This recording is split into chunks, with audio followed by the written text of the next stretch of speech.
ஆண்டவர் செய்த நன்மைகளை நினைத்து அவருக்கு நன்றி செலுத்துங்க. அவர் நல்லவராக, வல்லவராக, போதுமானவராக நமக்கு இருந்தாரே, கூடவே இருந்தாரே, அவருக்கு நன்றி செலுத்துவோம். நன்றி நன்றி நன்றி நன்றி நன்றி நன்றின்னு சொல்லுங்க. ஆண்டவர் செய்த நன்மைகளை நினைத்து அவருக்கு நன்றி செலுத்துங்க. உள்ளத்தின் ஆழத்திலிருந்து ஆண்டவரே உமக்கு நன்றி என்று சொல்லுங்கள். ஆண்டவர் நமக்கு கொடுத்த ஜீவன், சுகம், பலன், ஆண்டவர் நமக்கு கொடுத்த வீடு, ஆண்டவர் நமக்கு கொடுத்த உறைவிடம், ஆண்டவர் நமக்கு கொடுத்த ஒவ்வொரு காரியங்களையும் நினைத்து நினைத்து நினைத்து அவருக்கு நன்றி செலுத்துங்க. ஆண்டவர் கொடுத்த பிள்ளைகளுக்காக நன்றி செலுத்துங்க. ஆண்டவர் கொடுத்த கணவருக்காக, மனைவிக்காக, ஆண்டவர் கொடுத்த வேலைக்காக, ஆண்டவர் ஒவ்வொரு நாளும் போஷித்தாரு, அதை நினைத்து அவருக்கு நன்றி செலுத்துங்க. ஆண்டவர் ஒவ்வொரு நாளும் நம்ம நடக்கிறதுக்கு நமக்கு பலன் தருகிறாரே, அவருக்கு நன்றி செலுத்துங்க. உள்ளத்தின் ஆழத்திலிருந்து அவருக்கு நன்றி செலுத்துங்க. நன்றி என்று சொல்லுகிறோம் நாதா, நாவாலே துதிக்கிறோம் நாதா, உமக்கு நன்றி என்று சொல்லுகிறோம் நாதா, நாவாலே துதிக்கிறோம் நாதா. நன்றி இயேசு ராஜா, நன்றி இயேசு ராஜா, நன்றி இயேசு ராஜா, நன்றி இயேசு ராஜா. கடந்த நாட்கள் காத்தீரே நன்றி ராஜா, கடந்த நாட்கள் காத்தீரே நன்றி ராஜா. புதிய நாளை தந்தீரே நன்றி ராஜா, புதிய நாளை தந்தீரே நன்றி ராஜா. உமக்கு நன்றி என்று சொல்லுகிறோம் நாதா, நாவாலே துதிக்கிறோம் நாதா, உமக்கு நன்றி என்று சொல்லுகிறோம் நாதா, நாவாலே துதிக்கிறோம் நாதா. நன்றி இயேசு ராஜா, நன்றி இயேசு ராஜா, நன்றி இயேசு ராஜா, நன்றி இயேசு ராஜா. அவர் செய்த நன்மைகளை நினைத்து நினைத்து நன்றி சொல்லுங்க. உங்களுக்கு நல்லவராக இருந்திருந்தார்னா நல்லவரே உம்மை துதிக்கிறேன்னு சொல்லுங்க. உங்களுக்கு வல்லவராக இருந்திருந்தார்னா வல்லவரே உம்மை துதிக்கிறேன்னு சொல்லுங்க. உங்களுக்கு போதுமானவராக இருந்திருந்தார்னா போதுமானவரே உம்மை துதிக்கிறேன்னு சொல்லுங்க. உங்களுக்கு சுகம் கொடுக்கிறவராக இருந்திருந்தார்னா யெகோவா ராஃபா உமக்கு நன்றின்னு சொல்லுங்க. உங்களுக்கு உதவி செய்கிறவராக இருந்திருந்தார்னா எபனேசரே உம்மை துதிக்கிறேன்னு சொல்லுங்க. உள்ளத்தின் ஆழத்துல இருந்த ஆண்டவரே நன்றி நன்றி நன்றி நன்றி நன்றின்னு சொல்லுங்க. அவர் செய்த நன்மைகள் ஏராளம் ஏராளம் ஏராளம் ஏராளம். ஆண்டவர் இந்த ஆலயத்தில் வந்திருக்கிற நம்மை கண்ணோக்கி பார்க்கிறாரு. அவர் நம்மை காண்கின்ற தேவன். நம்முடைய சிந்தை, செயல் எல்லாம் அவருக்கு தெரியும். அவருக்கு தெரியும். நம்ம மாறணும்னு நினைச்சாலும் சில வேளைகளை நம்ம மாறாமல் இருந்திருக்கலாம். இன்னைக்கு ஆண்டவர் சொல்லணும், ஆண்டவரே நான் பேசக்கூடாது அப்படின்னு, சில கெட்ட வார்த்தைகள்லாம் பேசக்கூடாது, சில வேண்டாத வார்த்தைகள் பேசக்கூடாதுன்னு நினைத்தும் நான் பேசிட்டேன், என்ன மன்னிங்க. அப்பா நான் செய்யக்கூடாதுன்னு நினைச்ச காரியங்களை செய்துட்டேன், என்ன மன்னிங்க. நான் போகக்கூடாதுன்னு நீங்கள் சொன்ன இடத்துக்கு நான் போயிருக்கிறேன், அதற்காக என்னை மன்னிங்க. நிறைய வேளைகளில் அப்பா என் சிந்தனையில் வேண்டாத திருக்கான தீங்கான காரியங்களை நான் நினச்சிட்டேன், என்னை மன்னிங்க. என் மேலே கிருபையாக இருங்க. உச்சநிலை உள்ளங்கால் வரைக்கும் என்னை பரிசுத்தப்படுத்துங்கன்னு கேட்போம். ஆண்டவர் நம்மை பரிசுத்தப்படுத்த அவர் வல்லவராக அவர் இருக்கிறார். மாறவே ஆசைப்படுகிறேன், என்னை மாற்றிவிடும் அருமை நேசரே. மாறவே ஆசைப்படுகிறேன், என்னை மாற்றிவிடும் அருமை நேசரே. என் சிந்தை மாறணும், என் செயல் மாறணும், என் பேச்சு மாறணும், ஐயா உம்மை போலவே. என் சிந்தை மாறணும், என் செயல் மாறணும், என் பேச்சு மாறணும், ஐயா உம்மை போலவே. மாறவே ஆசைப்படுகிறேன், என்னை மாற்றிவிடும் அருமை நேசரே. மாறவே ஆசைப்படுகிறேன், என்னை மாற்றிவிடும் அருமை நேசரே. மேற்குக்கும் கிழக்குக்கும் எவ்வளவு தூரமோ அவ்வளவுக்கு அதிகமாய் தேவன் நம்முடைய பாவங்களை நம்மளை விட்டு அவர் விலக்கி போடுறவராக இருக்கிறார். ஆண்டவருடைய சமூகத்தில், ஆண்டவரே ஒருவேளை உம்மை நோக்கி பார்க்கக்கூடிய முகங்கள் பிரகாசமடைய வைக்கிறீரே, தம்மை நோக்கி கூப்பிடுகிற யாவருக்கும் சமீபமாக நீர் இருக்கிறீர் என்று வேதம் சொல்கிறீரே. இன்றைக்கு என் சமீபமாக இருந்த இந்த ஆலயத்தில் ஆண்டவரே என் மேலே கிருபையாயிருங்கன்னு கேட்டேன். என் பாவத்தை மன்னிச்சிங்களே, ஆண்டவரே உமக்கு நன்றி நன்றி நன்றி என்று சொல்லுவோம். ஒருவேளை யாரெல்லாம் உள்ளத்துல ஐயோ நான் செய்தது தப்புன்னு சொல்லி மனஸ்தாபப்பட்டோமோ, நம்முடைய பாவங்களை ஆண்டவர் அவர் மன்னித்திருக்கிறார். இதை நம்புங்க. ஆண்டவர் நம்ம வாழ்வை ஆசீர்வாதத்துக்கு நேராக வழி நடத்துவார். நம்புங்க. இந்த நேரத்துலையும் கூட ஆண்டவரே நான் உங்களை மாத்திரம் நம்புவேன். இந்த ஆலயத்தில் வந்திருக்கிறேன். நான் சில வேளைகளில் சில மனிதர்களை நம்பிட்டேன், சில வேளைகளில் சில காரியங்களை நம்பிட்டேன். எல்லாவற்றுக்கும் மேலாக உம்மை நம்புறேன்னு சொல்லி ஆண்டவருடைய சமூகத்தில் சொல்லுவோமா? ஆண்டவரே இன்றைக்கு உம்மை நம்பி மாத்திரம் வந்திருக்கிறேன். அன்றைக்கு ஆகார் உம்மை நம்பி வந்தாங்க. ஆண்டவரே அன்றைக்கு சாமுவேல் உம்மை நம்பி அவர் நின்றார். ஆண்டவரே மோசே உம்மை நம்பி நின்றார். எஸ்தர் உம்மை நம்பி நின்றாங்க. இன்றைக்கும் கூட உம்மை நம்பி வந்திருக்கிற என்ன கண்ணோக்கி பாருங்க. ஆண்டவர் பாருங்க. ஆண்டவர் உங்க கண்ணீர் யாவையும் துடைப்பார். எல்லா தீங்குக்கும் விலக்கி பாதுகாப்பார். இந்த நாள்ல நீ சமாதானத்துடனே போ, கர்த்தரே காரியங்களை வாய்க்க பண்ணுவார் என்ற வசனத்தின்படி அவர் காரியங்களை வாய்க்க பண்ணுவார். ஆண்டவருடைய சமூகத்தில் சொல்லுவோமா? நம்புவேன் என் இயேசு ஒருவரை, நான் நம்புவேன் என் இயேசு ஒருவரை. எல்லாரும் சொல்லாமா? நம்புவேன் என் இயேசு ஒருவரை, நான் நம்புவேன் என் இயேசு ஒருவரை. நான் நிற்கும் பூமி நிலை குலைந்து அழிந்தாலும், என் நம்பிக்கையின் அஸ்திபாரம் அசைந்தாலும், நான் நம்புவதற்கு ஒன்றும் இல்லை என்றாலும், நம்புவேன் என் இயேசு ஒருவரை. நான் நம்புவதற்கு ஒன்றும் இல்லை என்றாலும், நம்புவேன் என் இயேசு ஒருவரை. எல்லாரும் சொல்லாமா? நம்புவேன் என் இயேசு ஒருவரை, நான் நம்புவேன் என் இயேசு ஒருவரை. நம்புவேன் என் இயேசு ஒருவரை, நான் நம்புவேன் என் இயேசு ஒருவரை. ஆபிரகாமுக்கு பிள்ளை இல்லாமல் இருந்த பொழுது ஆண்டவர் சொன்னார், வானத்தை அண்ணாந்து பாரு, கீழே பாரு, கடல் கரை மணலை பாருன்னு சொல்லி சொன்னார். நம்புவதற்கு ஒன்றும் இல்லை என்றாலும் அவர் நம்பினார். ஆண்டவர் அதே போல் அவர் ஆசீர்வதித்தார். இன்றைக்கு சில காரியங்கள் உங்களுக்கு நடக்காது நீங்க நினைக்கலாம். என் பிள்ளை எங்க திருந்த போறான், நான் எங்க திருந்த போறேன், இந்த காரியம் எங்க நடக்க போகிறது அப்படின்னு நீங்க நினைக்கலாம். நம்புவதற்கு ஒன்றும் இல்லாமல் இருக்கலாம். ஆனால் எல்லா நம்பிக்கைக்கும் பாத்திரர் அவர். அவர் மாற்ற வல்லவர், அவர் அற்புதம் செய்ய வல்லவர். உங்க பிள்ளையின் வாழ்வை ஆசீர்வதிக்க அவர் வல்லவரா இருக்கிறார். உங்க வாழ்வை ஆசீர்வதிக்க அவர் வல்லவரா இருக்கிறார்.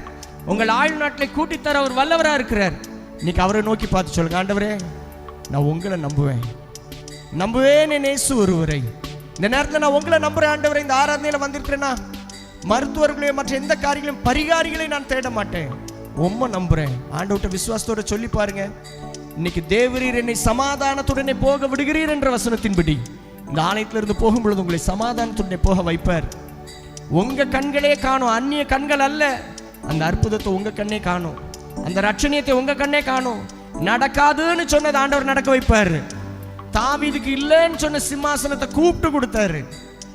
எஸ்தருக்கு யூத ஜனங்களுக்கு அழிவுங்கத ஒரு மகிழ்ச்சியாக, புலம்பல ஆனந்த கழிப்பாக மாற்றினார்.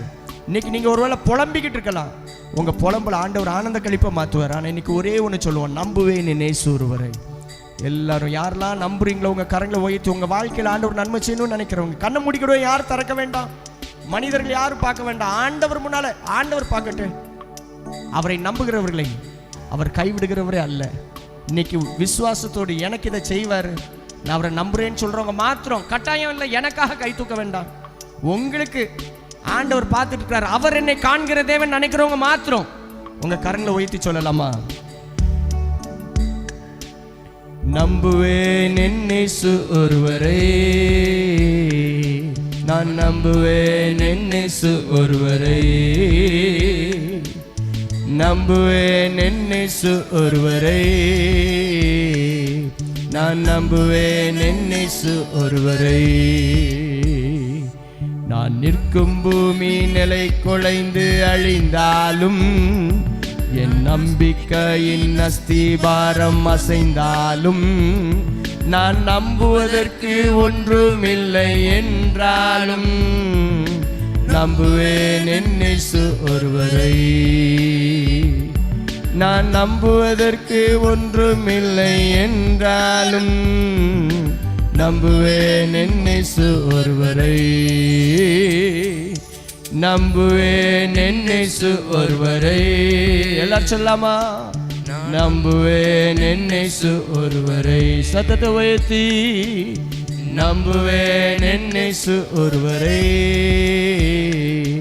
நான் நம்புவேன் என்னேசு ஒருவரை, நம்புவேன் என்னேசு ஒருவரை,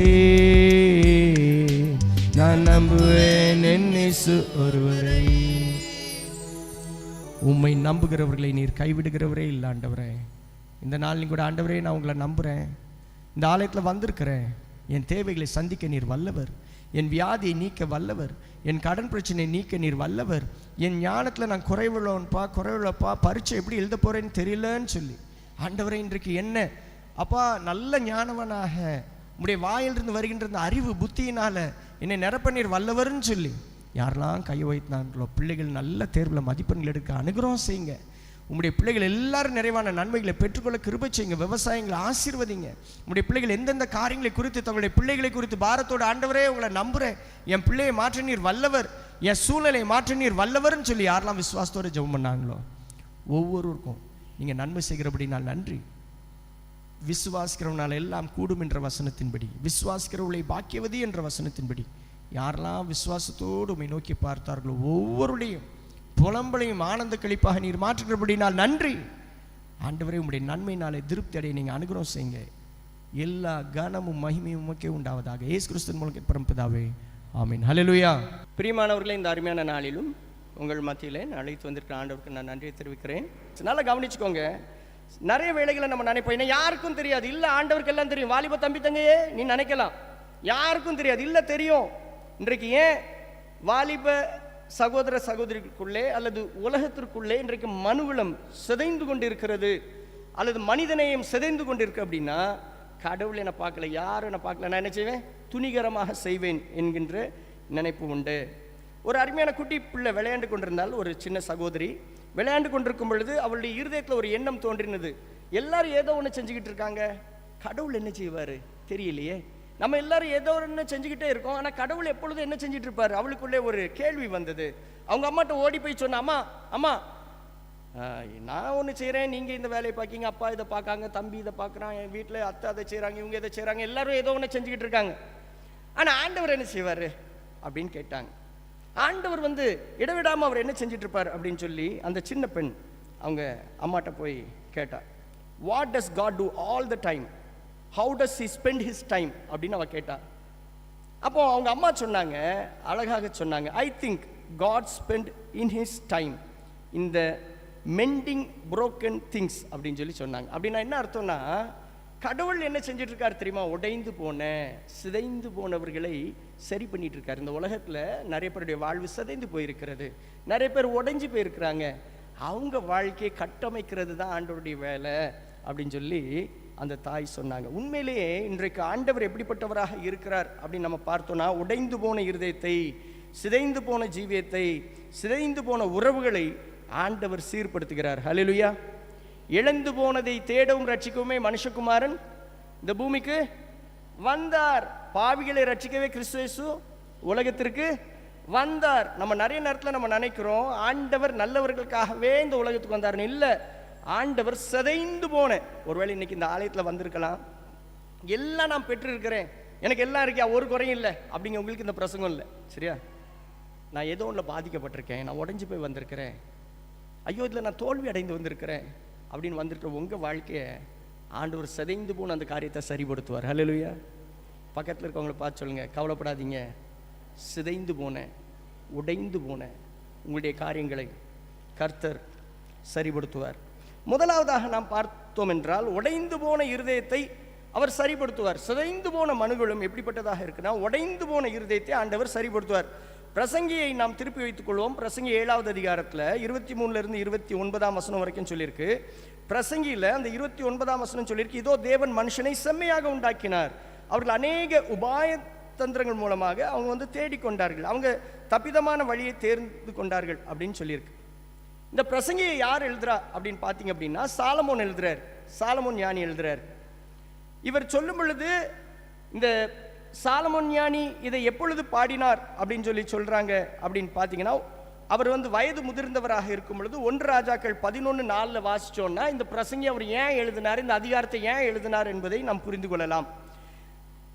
இந்த திருவசனத்திற்கு முன்னோடியான வசனம் என்னன்னு பார்த்தீங்கன்னா, பிரசங்கி 7:26 சொல்லியிருக்கு, கன்னிகளும் வளைகளுமாகிய நெஞ்சமும் கயிறுகளுமாகிய கைகளுடைய ஸ்திரீயானவள் சாவிலும் அதிக கசப்பு உள்ளவன் என்று கண்டேன் அப்படின்னு அவர் எழுதுறார். இதை ஏன் சாலமோன் எழுதுறாருன்னா, சாலமோன் ஒரு பெரிய ராஜா தான். ஆனா அந்த சாலமோன் ஒரு குறிப்பிட்ட நேரத்தில் ஒரு உணர்வு அடைகிறார். முதல்ல அவர் நினைக்கிறார், எல்லாம் எனக்கு தெரியும், எல்லாம் முடியும், எல்லாம் நினைக்கிறார். ஆனா அவர் சில காரியத்தில் அவர் மாட்டிக்கிட்டார். எதுல? சாலமோன் வயதான போது அவருடைய மனைவிகள் அவருடைய இருதயத்தை மற்ற தெய்வங்களை பின்பற்ற திருப்பினார்கள் அப்படின்னு சொல்லி வசனம் சொல்லுது. ஒருவேளை சாலமோன் அவர் பெரிய ராஜா தான், எதுவும் தன்னை சாய்க்க முடியாது அப்படின்னு நினைச்சார். ஆனால் அவருக்கு பிரச்சனை எங்க இருந்துச்சுன்னா, அவருக்கு நிறைய மனைவிகள் இருந்தாங்க.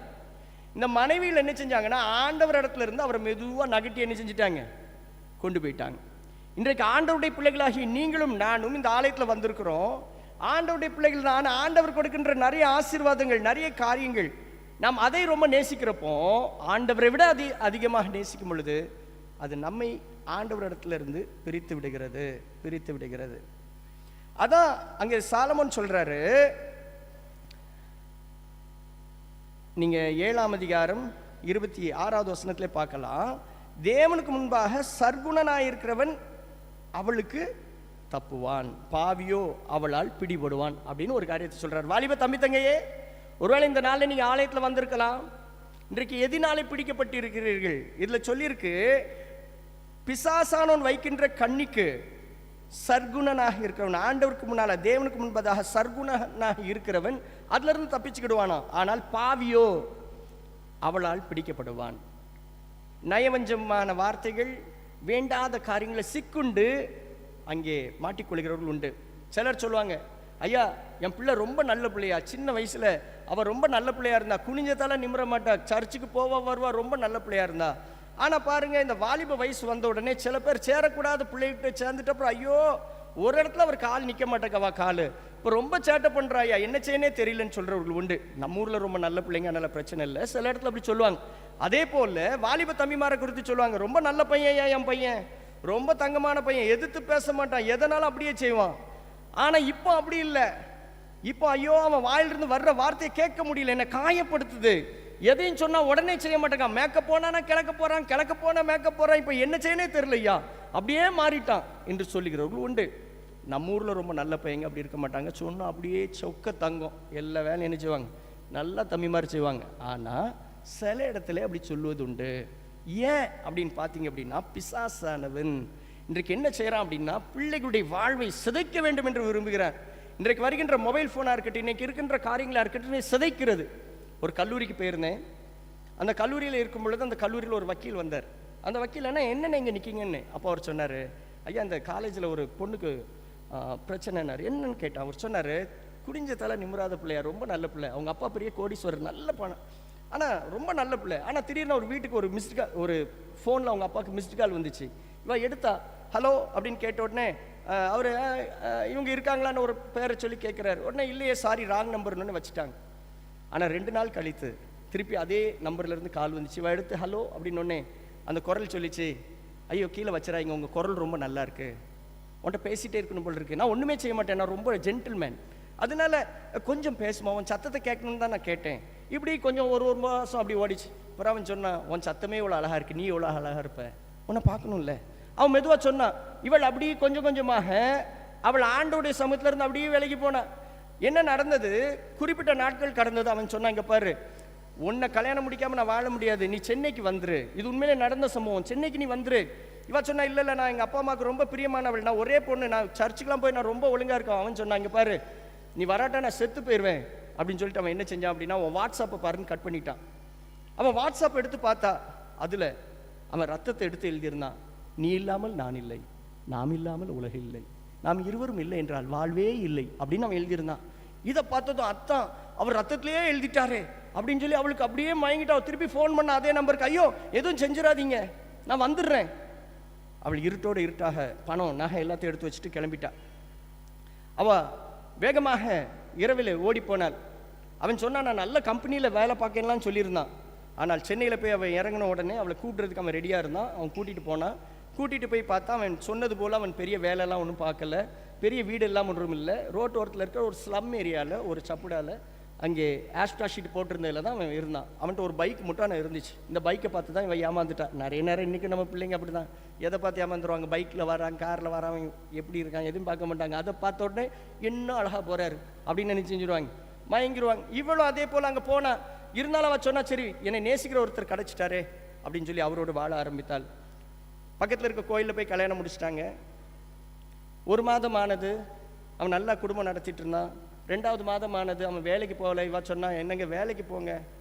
அவன் சொன்னா, ஏய் என் மாமனார் கோடீஸ்வரன், நான் எதுக்கு வேலைக்கு போகணும், நான் காலுக்கு மேலே கால் போட்டு நினைச்சுவேன் சாப்பிடுவேன். இவன் சொன்னா, ஐயோ உங்களை நம்பி தான் நான் எல்லாத்தையும் விட்டுட்டு வந்தேன். நகையை விற்க ஆரம்பித்தான், பணம் இதாச்சு குறைய ஆரம்பிச்சிச்சு, குடிக்க ஆரம்பித்தான், இவளை அடிக்க ஆரம்பித்தா. இவன் சொன்னா, ஐயோ என்னங்க இப்படி செய்கிறீங்க, உங்களை நம்பி தான் நான் வந்திருக்கேன், நீங்கள் வேலைக்கு போங்க. அவன் சொன்னா, ஏய் நான் எதுக்கு வேலைக்கு போகணும். சொல்லி சொல்லி பார்த்தா இவன் அடுத்தது என்ன செய்ய ஆரம்பிச்சானா, பிளேடால் இப்போ அவளை கீற ஆரம்பித்தான். உண்மையிலே நடந்தது.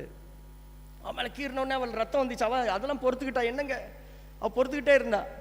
நாட்கள் கடந்தது. 6 மாதத்துக்கு அப்புறம், கிட்டத்தட்ட ஒரு 8 மாதத்துக்கு அப்புறம் இங்கே இருக்கிற போலீஸ் கண்டுபிடிச்சிட்டாங்க. சென்னையில் அவங்க இருக்காங்கன்னு சொல்லி கண்டுபிடிச்ச உடனே அவங்க அப்பா அம்மா இங்கேருந்து காரில் போய், சரிம்மா நீ இப்போ உன்னை கண்டுபிடிச்சிட்டோம், நீ வந்துரு அப்படின்னு சொல்லி சொன்னாங்க. மாப்பிள்ளையும் கூட்டிகிட்டு போயிடுவோம், நான் கம்பெனியில் வேலை கொடுப்போன்னு சொல்லி அவங்க கூப்பிட்டாங்க. கூப்பிடும்பொழுது சரின்னு சொன்னோடனே அவள் சொன்னா, அம்மா நான் ஒரு 4 மாதம் கர்ப்பமாக இருக்கிறேன் என்று சொன்னா. அவங்க அப்பா அம்மாவுக்கு ரொம்ப சந்தோஷம். ஐயோ என் பிள்ளை, நம்ம வீட்டுக்கு ஒரு சந்ததி வரப்போ இந்த சந்தோஷத்தில் அவங்க அம்மா அவளை கட்டி பிடிச்சாங்க. கட்டி பிடித்த பொழுது தான் சுடிதாருக்கு மேலே ஏதோ ஒன்று தட்டுப்பட்டது. உள்ளே இருந்து ஏதோ தட்டுப்பட்டதுனால என்னென்னு எடுத்து பார்த்தா எல்லாம் பிளேடான கீறின காயங்கள். அப்போ தான் அவங்க சொன்னாங்க, என்னம்மா உன்னை அப்பா ஒரு வார்த்தை சொல்லியிருப்பாரா, நீ என்னமும் செஞ்ச ஏசினது கூட இல்லையே, என் பிள்ளைய இப்படி கீறி வச்சிருக்காங்களே, யாருமா இப்படி பண்ணா. அவன் அப்போ தான் சொன்னான், ஐயோ என் வீட்டுக்காரர் ஒரு சைக்கோ, அவன் வந்து இப்படி பிளேடால் கீறுன்னு கீறிட்டான். அவங்க அப்பா அம்மா அவளை கூட்டிகிட்டு வந்துட்டாங்க. அவள் சொன்னான், நான் நீ இவன் கூட வாழ மாட்டேன், என் வாழ்க்கை இப்படி இழந்து போயிட்டேன், இன்னைக்கு என்ன செய்யன்னு தெரியாமல். அவங்க அப்பா அம்மா கூட அவள் வந்து எங்கே இருக்கிறா, பாளையங்கோட்டையில் இருக்கிறா. அப்போ அவள் சொன்னாலாம், ஒரு மிஸ்டு கால்னால என் வாழ்க்கையை இழந்து போயிட்டேனேன்னு சொன்னாலாம். சரியா? அதை அவர் சொல்லும் பொழுது தான் இன்றைக்கு நான் யோசித்து பார்க்கிறேன், எத்தனை பேர் இந்த மொபைல் ஃபோன்னால பாதிக்கப்பட்டவர்கள் உண்டு. இங்கே கூட இருக்கலாம் அநேக காயங்கள். ஆனால் ஆண்டவர் எப்படிப்பட்டவர் தெரியுமா, இப்படி உடைஞ்சு போயிருக்கிறவர்களையும் கூட அவர் சரி பண்ண விரும்புகிறார். ஹல்லேலூயா, ஹல்லேலூயா. இன்றைக்கு இந்த உலகத்தை சிதைக்கின்ற சில உறவுகள், சில காரியங்கள் என்ன செய்யுதுன்னா அப்படி சிதைத்து விடுகிறது. நான் நம்புகிற வழியில் நம்மளை சிதைத்து விடுகிறது. அதை தான் பிரசங்கி சொல்றாரு. இந்த இடத்துல சாலமோன் சொல்றாரு, பிரசங்கி 7:27, நான் ஒரு இதை கண்டுபிடிச்சிட்டேன். அவர் எப்போ சொல்றாரு, இதை கண்டுபிடிச்சிட்டேன். நான் முதல்ல வந்து இப்படி இருந்தேன், நிறைய பெண்கள் எனக்கு இருந்தாங்க, நிறைய பேர்லாம் இது பண்ணாங்க, அவங்களுடைய அன்பு என்னை அப்படி கொண்டு வந்துச்சு, வசீகரிச்சிச்சு. ஆனால் நான் கண்டுபிடிச்சிட்டேன், ஆண்டவர்கிட்ட இருந்து என்ன அவங்களுடைய காரியங்கள் விலைக்கு கொண்டு போயிட்டுங்கிறத நான் கண்டுபிடிச்சிட்டேன் அப்படின்னு சொல்றார். இந்த பிரசங்கியை குறித்து வேத வல்லுநர்கள் என்ன சொல்றாங்கன்னா, சாலமோன் வந்து இந்த புத்தகத்தை அவர் மனம் திரும்புதலின் புஸ்தகமாக எழுதுகிறார்கள் அப்படின்னு சொல்லி சொல்றாங்க. ஒருவேளை சாலமோன் முதல்ல அவர் ஞானியாக இருந்து பல காரியத்தை நீதிமொழிகள் எல்லாம் சொல்லியிருக்கலாம், இப்படி இருக்கும் அப்படி இருக்கும் எல்லாம் சொல்லியிருக்கலாம். ஆனா அவருடைய வாழ்வில் அவர் ஆண்டவரை விட்டு விலகி போன பொழுது எதெல்லாம் காரியம், எப்படிப்பட்ட காரியம்லாம் இருந்துச்சுங்கிறத பார்த்துட்டு தான் இந்த பிரசங்கியில் அவர் சொல்றாரு, நான் கண்டுபிடிச்சிட்டேன். இன்றைக்கு நீங்க கண்டுபிடிக்கணும்னு ஆண்டவர் விரும்புறாரு. இந்த ஆலயத்தில் வந்திருக்கின்ற உங்களை பார்த்து ஆண்டவர் சொல்றாரு, எது ஆண்டவரை விட்டு உங்களை பிரித்தது கண்டுபிடியுங்கள். அதை கண்டுபிடிச்சிட்டீங்கன்னா உங்க இருதயத்தை ஆண்டவர் எளிதாக அவர் சீர்படுத்தி விடுவார். இன்றைக்கும் கூட இந்த ஆலயத்தில் வந்திருக்கிறோம். ஒருவேளை மொபைல் ஃபோனை ஏதோ ஒன்று நம்மை ஆண்டவர் விட்டு பிரித்திருக்கலாம். வாலிப தம்பி தங்கையே, ஒருவேளை நீ விளையாடுற ஃப்ரீ ஃபயர், நீ விளையாடுற ஏதோ ஒரு காரியம், நீ பண்ற சேட்டிங், நீ பண்ற சீட்டிங் ஆண்டவர் விட்டு பிரித்து கொண்டு போயிருக்கலாம். ஆண்டவர் உன் மேல வைத்திருந்த அந்த மெய்யான அன்புல இருந்து அல்லது உன் எதிர்கால வாழ்வில் இருந்து நீ இழந்து போயிருக்கலாம். அந்த பிள்ளை சொன்ன, ஐயோ அன்னைக்கு அந்த ஒரு மிஸ்டு காலை மட்டும் நான் எடுக்காம, அல்லது நான் உன்னுடைய வார்த்தையில வசீகரிக்கப்படாமல் இருந்திருந்தேன், நான் காப்பாற்றப்பட்டிருப்பேனே, இன்னைக்கு என் வாழ்க்கை அழிஞ்சிட்டே. அந்த பிள்ளை வந்து அவ்வளவு கதறி அழுதா. இன்னைக்கு வந்திருக்க வாலிப தம்பி தங்கே, நீயும் குசு குசுன்னு பேசலாம். உங்கள் அம்மா சொல்லலாம், உங்கள் அப்பா சொல்லலாம், ஏய் என்ன குசு குசுன்னு பேசுகிற, எல்லாரும் இருக்க இடத்துல பேசு. ஆனால் மொபைலை தூக்கிட்டு நீ எங்கே ஓடுற, இருட்டுக்குள்ளே ஓடுற, மொபைலை தூக்கிட்டு கதவுக்கு பின்னால் ஓடுற, மாடியிலிருந்து கீழே இறங்குற, அங்கே எங்கே ஓடி போகிற, உங்களுக்குலாம் ஒன்றும் தெரியாது. நான் என் ஃப்ரெண்டுகிட்ட பேசுகிறேன்னு சொல்லிட்டு யார்கிட்டயோ நீ பேசிகிட்டு இருக்கலாம். உங்கள் அப்பா அம்மாவுக்கு ஒன்றும் தெரியாதுன்னு நினைக்கிறியா? அவங்களுக்கு எல்லாம் தெரியும். ஆனால் காக்கைக்கும் தன் குஞ்சு பொன் குஞ்சு. நீ காயப்பற்றக்கூடாதுன்னு சொல்லி தான் பட்டும் படாமலும் தொட்டும் தொடாமலும் சொல்லுவாங்க. இதை நல்லா கவனிச்சுக்கோ வாலிப தம்பி தங்கையே. நீ நினைக்கலாம் எங்கள் அப்பா அம்மா என்ன ரொம்ப அட்வைஸ் பண்ணிகிட்டே இருக்காங்க, எப்போ உன் மேலே அன்புனால தான் சொல்கிறாங்க. நிறைய பேர் நினைப்பாங்க என்னை பார்த்து ஏன்னு சொல்கிறாங்க, அவங்க அம்மா ஒன்றும் சொல்ல, இவங்க அம்மா ஒன்றும் சொல்ல, அவங்க அப்பா ஒன்றும் சொல்லல, அங்கெல்லாம் அவனை பாட்டு கூட்டிட்டாங்க, எங்கள் வீட்டில் மட்டும் எங்கள் அப்பா அப்படி சொல்கிறாரு. காரணம் அன்பு. அன்பு உங்கள் மேலே வைத்திருக்க அன்புனால தான் அதை சொல்கிறாங்க. ஐயோ என் பிள்ளை நான் விழுந்த இடத்துல விழுந்துடக்கூடாது, ஐயோ என் பிள்ளை பாதிக்கப்பட்டுறக்கூடாது, என் பிள்ளை நல்லா இருக்கணும்னு சொல்கிறாங்க. இங்கே பிரசங்கியில் இந்த சாலமோன் அவர் சொல்கிறாரு, மனம் திரும்புதலுக்குரிய நான் கண்டுபிடிச்சிட்டேன் அப்படின்னு சொல்கிறார். எதில் கண்டுபிடிச்சிட்டாரு? அவர் தவறி போயிருந்த காரியத்தில் அவர் கண்டுபிடிச்சு சரியான இடத்துக்கு வந்தார். இன்றைக்கும் கூட ஆண்டவர் உங்கள்கிட்ட சொல்கிறாரு, உடைந்து போன இருதயத்தை ஆண்டவர் சரிப்படுத்தணும்னு விரும்புகிறார். அதை எப்போ சரிப்படுத்த முடியும் அப்படின்னு பார்த்தீங்கன்னா, நீங்கள் கண்டுபிடிக்கணும் எதில் விழுந்திருக்கீங்கிறத கண்டுபிடிச்சி அதிலிருந்து எழும்பிடணும். ஒருவேளை நீங்கள் ஆண்களாக பெண்களாக பெரியவர்களாக இருக்கலாம், நீங்கள் கண்டுபிடிங்க. உங்களுடைய இருதயம் ஏதோ ஒன்றில் உடைஞ்சு போயிருக்கா, சிதைஞ்சு போயிருக்கீங்களா? உங்கள் இருதயத்தை ஆண்டவர் சரி பண்ணணும்னு நினைக்கிறார். ஆனால் ஒன்று செய்யணும், நம்ம எதில் விழுந்தோம், எதில் தவறு செய்தோங்கிறத கண்டுபிடிக்கணும். ஹல்லேலூயா, ஹல்லேலூயா. பக்கத்தில் இருக்கவங்களை பார்த்து சொல்லுங்க, நீங்கள் கண்டுபிடிங்க, உங்களை ஆண்டவர் கை தூக்கி ஆசீர்வதிப்பார். ஹல்லேலூயா. இரண்டாவதாக நம்ம பார்த்தோம் அப்படின்னா, முதல்ல உடைந்து போன இருதயத்தை சரிப்படுத்துவார். இரண்டாவதாக சிதைந்து போன உன் ஜீவியத்தை சரிப்படுத்துவார். லூக்கா 10ஆம் அதிகாரம் 13 - 16 வரைக்கும் பார்த்தோன்னா, நம்ம வாசிக்க கேட்ட வேத பகுதியில், கோராசின் பட்டணமே உனக்கு ஐயோ, பெத்சாயிதம் பட்டணமே உனக்கு ஐயோ, உங்களில் செய்யப்பட்ட பலத்த செய்கைகள் தீருவிலும் சீதோனிலும் செய்யப்பட்டிருந்தால் அப்பொழுது ரெட்டுடுத்தி சாம்பலில் உட்கார்ந்து மனம் திரும்பி இருப்பார்கள் அப்படின்னு சொல்லியிருக்கு. ஏன் இதை ஆண்டவர் சொன்னார்? இயேசு கிறிஸ்துவே இதை சொல்றாரு. ஏன்னா கோராசின் பெத்சாயிதா என்கின்ற பட்டணம் ஆண்டவருக்கு ரொம்ப பிரியமானது. அடிக்கடி இயேசு கிறிஸ்து ஊழியம் செய்த இடம் எது அப்படின்னு பார்த்தீங்கன்னா, இந்த கோராசின் பெத்சாயிதா பட்டணங்கள்.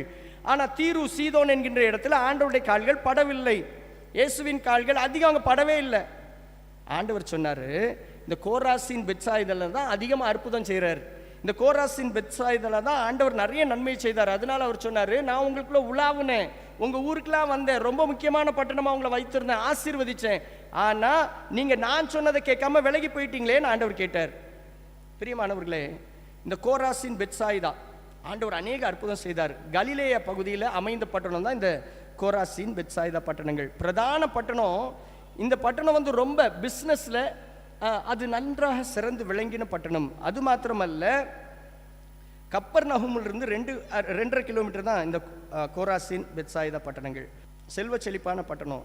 பாபிலோனே தல்முது சொல்கிறது, உயர்தர தானியங்கள் இந்த அருமையான கோராசின் பெத்சாயிதால இருந்தது. அதே போல் உயர்தர மரங்கள் இருந்தது. ஒருவேளை நம்ம சொல்ல போல இந்த செம்மரம், சந்தன மரங்கள் போன்ற உயர்ந்த மரங்கள் இருந்தது. தங்க நாணயங்களுக்கு பெயர் பெற்ற இடம் இந்த கோராசின் பெத்சாயிதா.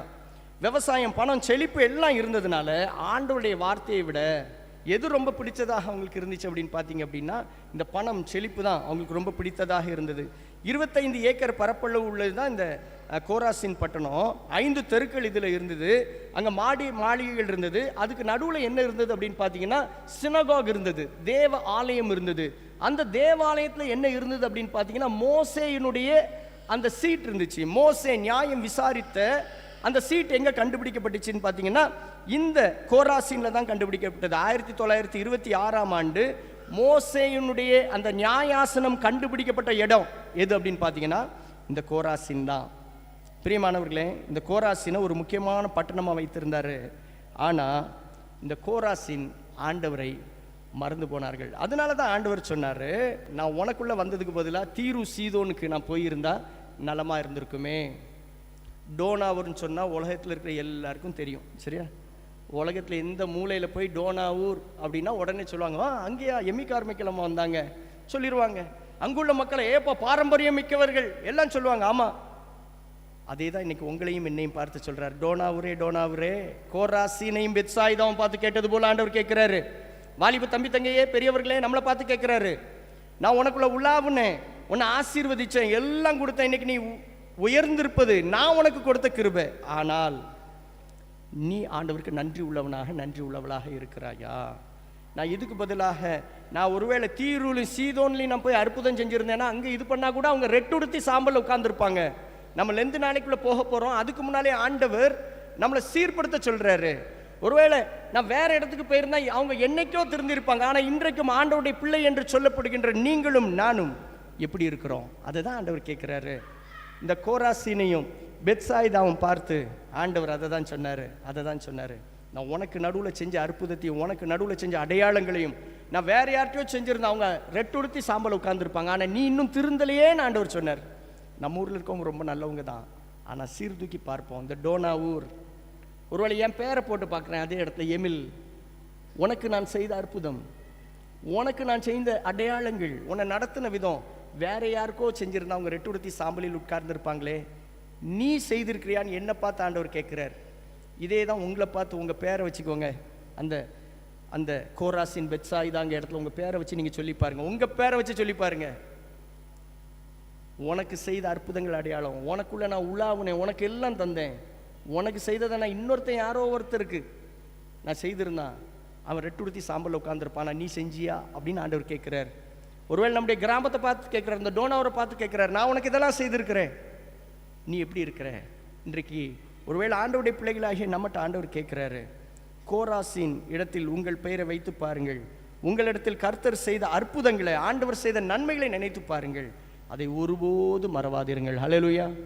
ஒருவேளை இன்னைக்கு அதெல்லாம் நினைத்து, ஒருவேளை ஆண்டவர் அன்றைக்கு அந்த கோராசின் பெத்சாயிதாவை பார்த்து சொன்னார், உனக்குள்ளே நான் உலாவுனேன், உன் ஜீவியத்தை சரி பண்ணணும்னா நீ முதல்ல உணர்வுள்ளவனாக மாறு அப்படின்னு சொல்லி சொன்னார். அதுதான் உங்ககிட்ட சொன்னார், நீ உணர்வுள்ளவனாகணும். இன்னைக்கு உங்களையும் என்னையும் பார்த்து சொல்கிறார், என்னை பார்த்து திருப்பி திருப்பி சொல்கிறார். உங்களுக்கு ஒரு தடவை சொன்னார்னா என்கிட்ட 10 தடவை 100 தடவை சொல்கிறார், என்னை திரும்பி பார்த்து சொல்கிறார், நான் சரியாக இருக்கிறேனான்னு பார்க்கணும். அதே போல் நாம் இன்றைக்கு சீர்தூக்கி பார்ப்போம். அவன் இவன் அதெல்லாம் இல்லை, நான். அதில் தான் ஆண்டவர் சொன்னார், கோராசின் பெத்சாயிதா பட்டணமே, உனக்குள்ளே நான் வந்தேன். இன்னைக்கு நம்ம வீட்டுக்குள்ளே உலாவினாரு, உங்களுக்கும் எனக்குள்ள ஆலயத்தில் வந்து உலாவினாரு, முன்னாலே மிஷினரிகளை இங்கே அனுப்பி தந்தார், நம்முடைய அமைப்பை கட்டமைத்து தந்தார். இன்னைக்கு டோனவூர் அப்படின்னா உலகமே திரும்பி பார்க்கிற அளவில் வைத்திருக்கிறாரு. ஆண்டவர் சொல்கிறாரு, இங்கே பாருப்பா, நீ உண்மையிலே உன் ஜீவியம் சரியா இருக்கா? என்ன பார்த்து கேட்குறாரு, உங்களை பார்த்து கேட்குறாரு. மூன்றாவதாக நாம் பார்த்தோம் என்றால், முதலாவதாக பார்த்தோம் உடைந்த இருதயத்தை சரிப்படுத்துவார், இரண்டாவதாக உன் ஜீவியத்தை சரிப்படுத்துவார். ஆனால் நம்ம ஜீவியத்தை சரிப்படுத்தணும்னா நம்ம உணர்வுள்ளவர்களாக இருக்கணும். மூன்றாவதாக தீங்கான சிந்தனையை சரிப்படுத்துவார். கலாத்தியர் 1ஆம் அதிகாரம் 5ஆம் வசனத்திலிருந்து 10ஆவது வசனம் வரைக்கும் பார்த்தோன்னா, அதில் பவுல் ரொம்ப ஆழமாக அவர் எழுதிக்கிட்டே வர்றார். ஏன் பவுல் அதில் ரொம்ப போராடி கலாத்தியா பட்டணத்தை குறித்து அவர் எழுதுறார் அப்படின்னு பார்த்தீங்கன்னா, யூத ஜனங்கள் கிரியையில் முக்கியத்துவம் கொடுத்தாங்க, ஆனால் பவுல் எதில் முக்கியத்துவம் கொடுத்தாருன்னா விசுவாசத்தில் முக்கியத்துவம் கொடுத்தார். இன்றைக்கு நிறைய வேளைகளை இன்றைக்கு வாலிப தம்பி தங்கைமார் அல்லது இன்றைக்கு இந்த உலகம் எதை எதிர்பார்க்கிறது அப்படின்னு பார்த்தீங்கன்னா, இன்றைக்கு பெற்றோரும் திறமைகளை எதிர்பார்க்குறாங்க, அல்லது பெற்றோரும் பிள்ளைகளுடைய கிரியைகள் தான் ரொம்ப எதிர்பார்க்குறாங்க. ஆனால் இங்கே பவுல் சொன்னார், இந்த கிரியையில் அவங்க விழுந்து போயிருந்தாங்கனாலும் சரி அவங்களை எழுப்புறதுக்கு.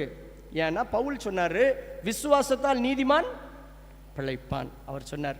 ஆனால் யூதர்கள் சொன்னாங்க அப்படி இல்லை, நியாயப்பிரமாணங்கள் இருக்கு, அவங்க கொஞ்சம் தவறு செஞ்சுட்டாங்கன்னா அவ்வளோதான், அவங்க புறம்பாக்கப்படுகிறவர்கள், அவங்கள அழிச்சிடணும்.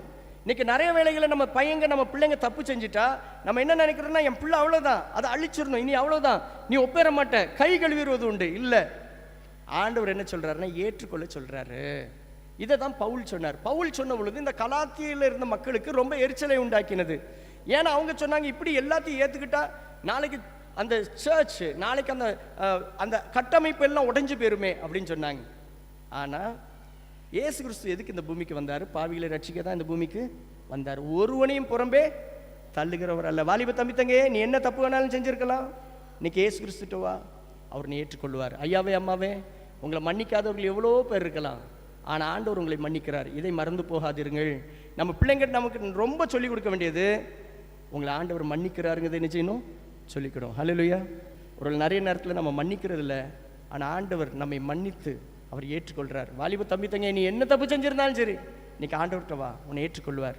அதே போல் ஐயாவே அம்மாவே, நீங்கள் ஒருவேளை நினைக்கலாம், நீங்கள் உள்ள உடைஞ்சு போயிருக்கலாம், என் குடும்பம் என்ன வெறுத்துட்டு, என் மனைவி என்ன வெறுத்துட்டாங்க, என் கணவன் என்ன வெறுத்துட்டாங்க, என்னை தள்ளிட்டாங்க, சிதைந்து போய் என் குடும்பம் இருக்கிறது, என் வாழ்வே சிதைந்து போய் இருக்குன்னு நினைக்கலாம். ஆனால் ஆண்டவர் மன்னிக்கிறார். மன்னிச்சு அவர் என்ன செய்கிறார்னா நம்ம சிந்தனையை சரிப்படுத்துகிறார். சிந்தனையை அவர் சரிப்படுத்துகிறார். இன்றைக்கு ஒருவேளை நம்முடைய பிள்ளைகள் விழுந்து கிடந்திருக்கலாம், நம்ம பிள்ளைங்க இன்னைக்கு நாங்கள் போகிற இடத்துல நிறைய இடத்துல சொல்கிறது, எங்கள் குடும்பத்தில் எங்களை ஏற்றுக்கிறது இல்லை, நான் செஞ்ச தவறுனால என்னை ஏற்றுக்கிடுறது இல்லை, என்னை வெறுத்து ஒதுக்கிட்டாங்க ஐயா. எங்கள் அப்பா அம்மா எல்லார்ட்டையும் பேசுகிறாங்க, ஆனால் ஏன்ட்ட என்ன செய்ய மாட்டேங்காங்க, பேச மாட்டேங்காங்க. நான் அன்றைக்கி ஒரு தப்பு செஞ்சது உண்மைதான், ஆனால் இப்போ மாறிட்டேன். ஆனால் அதை அவங்க வந்து திருப்பி எதை சொல்லியே காமிக்காங்கன்னா, நான் அன்றைக்கி செஞ்ச தப்பே சொல்லி காமிக்காங்க அப்படின்னு சொல்லுவது உண்டு. நல்லா கவனிச்சுக்கோங்க. உங்கள் பிள்ளைங்க உங்கள்கிட்ட வரும் பொழுது ஏற்றுக்கொள்ளுங்கள். தப்பு செய்திருக்கலாம், ஏற்றுக்கொள்ளுங்கள். பழசையே சொல்லிட்டு இருக்காதீங்க. நீங்கள் சொல்லுங்கள், நீ நல்லா வருவடா, நீ நல்லா வருவோமா அப்படின்னு சொல்லுங்க. ஆண்டவர் மன்னிச்சிட்டார், நீ பழச மறந்துரு, முன்னானவைகளை பார்த்து ஓடுன்னு உங்கள் பிள்ளைங்களுக்கு கற்றுக் கொடுங்க. ஹல்லேலூயா. ஒருவேளை நீங்கள் இதை சொல்கிறப்ப நீங்கள் நினைக்கலாம், இந்த வாலிபர் ஊழியத்தில் எத்தனையோ காரியங்கள். ஒருவேளை போன ஆண்டு இப்போ February 14th நாங்கள் ஒரு மேகசின் போட்டிருந்தோம். அதே போல் போன ஆண்டு காதலர் தினத்தோட ஒரு மேகசின் போட்டிருந்தோம். திடீர்னு சொல்லி ஒரு ஃபோன் வந்தது. கோயம்புத்தூர்லேருந்து ஒரு சகோதரி பண்ணாங்க. அவள் சொன்னா, நான் நேசிக்கிற பையன் கூப்பிட்டான்னு சொல்லி நகை பணத்தெல்லாம் எடுத்து வச்சுட்டு பஸ்ஸில் முக்காடு போட்டு ஒளிஞ்சிருந்தேன். அப்போ ஒருத்தர் வந்து இந்த பத்திரிக்கை எனக்கு கொடுத்தாங்க, அதை வாசித்தேன். அப்போ தான் ஐயோ எவ்வளோ பெரிய ஆசீர்வாதமான வாழ்வை நான் இழந்து, ஒருவேளை என் படிப்பை இழந்து, பெற்றோரை இழந்து, எல்லாத்தையும் இழந்து நான் இருக்குன்னு நினைத்தேன். ஆனால் இந்த புத்தகத்தை வாசித்த பொழுது தான் எனக்கு எவ்வளோ பெரிய வாழ்க்கை இருக்குன்னு சொல்லி, அவன்கிட்ட இல்லை நான் இப்போ உங்க கூட வரமாட்டேன்னு சொல்லி திருப்பி நான் வீட்டில் வந்து என்ன செய்கிறேன், இப்போ நான் இருக்கிறேன், ரொம்ப நன்றி, என் வாழ்க்கையை காப்பாற்றினதுக்கு நன்றின்னு சொல்லி சொன்னான். சிலர் நினைக்கலாம், இது என்ன வேண்டாத வேலை, எவன் வாழ்க்கை எப்படி போனால் இவருக்கு என்ன அப்படின்னு நினைக்கலாம். இல்லை, கீழே விழுந்து கிடக்கவங்களை தூக்கி விடுறதுக்கு தான் நம்மளை வைத்திருக்கிறார். ஆண்டவர் புறம்பே தள்ளுறதுக்கு அல்ல, அது மற்றவங்களை குற்றம் சாட்டுறதுக்கு அல்ல.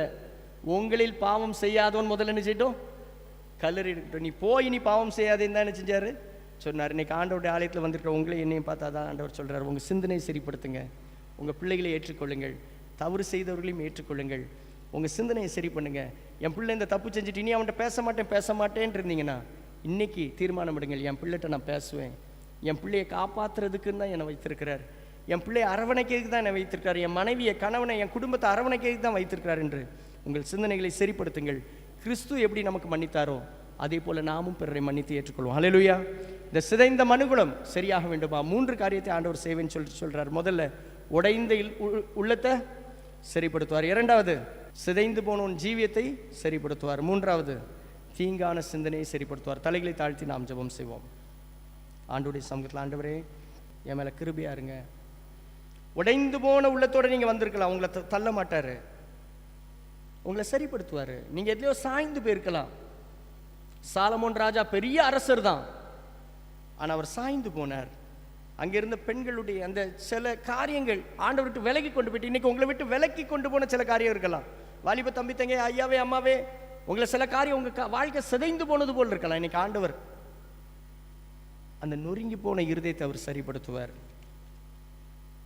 சிதைந்து போன ஜீவியத்தை ஆண்டவர் சரிப்படுத்துவார். கோராசின் பெத்சாயிதாவை பார்த்து ஆண்டவர் சொன்னார், அடிக்கடி நான் வந்தோம், உனக்கு அற்புதம் செஞ்சோம், எல்லாம் நன்மை செஞ்சோம், நீ என்னை மறந்து போயிட்டேன்னு சொன்னார். இன்னைக்கு ஆண்டவர் உங்களை என்னையும் பார்த்து சொல்கிறார், இந்த டோனா ஊரை எவ்வளோ மேன்மையாக நான் வச்சுருக்கேன், எத்தனை மிஷினரிகளை அனுப்புனேன், உனக்குள்ள நான் உள்ளாவுனேன், உனக்கு நான் எல்லா நன்மைகளையும் தந்தேன், ஆனால் நீ என்ன மறந்துடாத, என்னை விட்டு போயிடாத. நான் வேற எங்கேயோ போயிருந்தா கூட அவங்க எல்லாம் ரெட்டு உடுத்தி சாம்பல் உட்காந்துருப்பாங்க, ஆனால் உன் குணம் இன்னும் மாறலையே. ஆண்டவர் கேட்குறாரு. இன்னைக்கு என்னை பார்த்து, உங்களை பார்த்து கேட்குறாரு. இன்னைக்கு நம்ம மாற்றமடைய விரும்புவோம். ஆண்டவர்கிட்ட சொல்லுவோம், ஆண்டவரே நான் உண்மையிலே அப்படி இருந்தது தப்பு தான், மனஸ்தாபப்படுவோம். ஆண்டவர் நம்மை சரிப்படுத்துவார். 3வதாக, தீங்கான சிந்தனை அவர் சரிப்படுத்துவார். யூத ஜனங்கள் கிரியைக்கு தான் முக்கியத்துவம் கொடுத்தாங்க. விசுவாசத்தினால நீதிமான் பிழைப்பான் என்பதை அவங்க அறிந்து கொள்ளாமல் இருந்தாங்க. பவுலை எல்லாரும் வெறுத்தாங்க. பவுல் வந்து ஆண்டவருடைய பிள்ளை இல்லைன்னே அவங்க நினைச்சாங்க. ஆனால் பவுல் சொன்னார், இல்லை ஆண்டவர் நான் அழைச்சாரு, என்னை கொண்டு வந்திருக்கிறாரு. பவுல் அவங்க ஏற்றுக்கிடலை, அந்த கலாத்தியா பட்டணத்தில் இருக்கவங்க. ஆனால் ஆண்டவர் அவரை ஏற்றுக்கொண்டார். இன்னைக்கு உங்கள் குடும்பம் உங்களை ஏற்றுக்கொள்ளாமல் இருக்கலாம், உங்கள் சூழ்நிலை உங்களை புறம்பே தள்ளியிருக்கலாம். ஆண்டவர் ஏற்றுக்கொள்கிறார். உங்கள் பையனை, உங்கள் மகளை, உங்கள் குடும்பத்தில் இருக்கவங்களை ஏற்றுக்கொள்ளுங்க. பரிசுத்த தகப்பனே, இந்த நாளும் கூட சிதைந்து போன மனுகுலத்தை சரிப்படுத்தும்படியாக, ஏற்றுக்கொள்ளும்படியாக நீர் இந்த பூமிக்கு வந்தீரே, அதே போல இன்றைக்கு எனக்கும் எங்களுக்கும் அதே இருதயத்தை தாங்க. சிதைந்து போன, உடைந்து போன இருதயத்தை சரிப்படுத்துங்க.